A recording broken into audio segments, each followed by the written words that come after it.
చాలా ఏళ్ళు క్రితం యూదయ దేశంలో రాజు హెరోదు పాలనలో దేవుడు తన కుమారుడైన యేసుక్రీస్తును మనుషుల రక్షణ కోసం లోకానికి పంపాడు. నజరేతు పట్టణంలో నివసిస్తున్న యోసేపు అనే ధార్మికుడు మరియా అనే యువతితో నిశ్చితార్థం చేసుకున్నాడు. ఒకరోజు దేవదూత మరియా వద్దకు వచ్చి, నీవు దేవుని కృప పొందినదానివి, పవిత్రాత్మ శక్తివలన నీకు ఒక బిడ్డ పుట్టును, ఆ బిడ్డ దేవుని కుమారుడయ్యున్నాడు. ఆయనకు యేసు అని పేరు పెట్టుము అని చెప్పాడు. ఆమె గర్భవతి అయినట్టు తెలిసింది.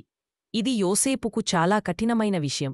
యూదుల ధర్మశాస్త్రం ప్రకారం నిశ్చితార్థం అయిన స్త్రీకి ఇలాంటి పరిస్థితి వస్తే అది చాలా తీవ్రమైన తప్పుగా పరిగణించబడేది. యోసేపు ఒక న్యాయమైన, దేవుని భయపడే మనిషి. ఆయన మరియాను సిగ్గుపడేలా బహిరంగంగా తప్పు చూపించకూడదని నిర్ణయించుకున్నాడు.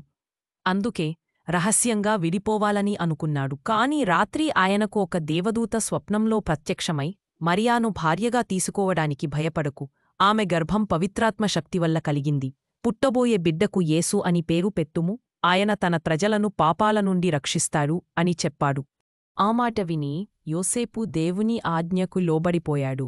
ఆయన మరియను భార్యగా స్వీకరించి ఆమెతో కలిసి యేసు పుట్టుకకు సిద్ధమయ్యాడు. కొంతకాలం తర్వాత సర్వలోక లెక్కలు తీసుకునేందుకు సీసరు ఆజ్ఞ ఇచ్చాడు. అందరూ తమ స్వగ్రామాలకు వెళ్లి పేర్లు నమోదు చేసుకోవలసి వచ్చింది. యోసేపు మరియు మరియా కూడా బెత్లెహేము పట్టణానికి ప్రయాణించారు. అక్కడ వారికి వసతి దొరకలేదు. చివరికి ఒక పశువుల కొట్టంలో ఉండవలసి వచ్చింది. అక్కడే మరియకు బిడ్డ పుట్టాడు. ఆమె ఆ బిడ్డను వస్త్రాల్లో చుట్టి పశువులు గడ్డి తినే తొట్టిలో ఉంచింది. ఆ బిడ్డ యేసుక్రీస్తు లోకరక్షకుడు. ఆ రాత్రి కొంతమంది గొర్రెల కాపరులు పొలాల్లో మేకలు గొర్రెలు కాపాడుతున్నారు. ఒక్కసారిగా దేవదూత ప్రత్యక్షమై, భయపడకండి, మీ కొరకు రక్షకుడు పుట్టాడు, ఆయన క్రీస్తు ప్రభువు అని సంతోషవార్త చెప్పాడు. గొర్రెల కాపరులు బెత్లెహేముకు పరుగెత్తి వెళ్లి మరియా, యోసేపు మరియు చిన్న యేసుని చూశారు.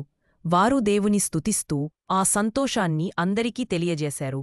కొన్ని రోజులకు తూర్పు దేశాల నుండి జ్ఞానులు నక్షత్రాన్ని అనుసరించి యేసును దర్శించి బంగారం వజ్రవైడూర్యాలు అనే విలువైన కానుకలు సమర్పించారు.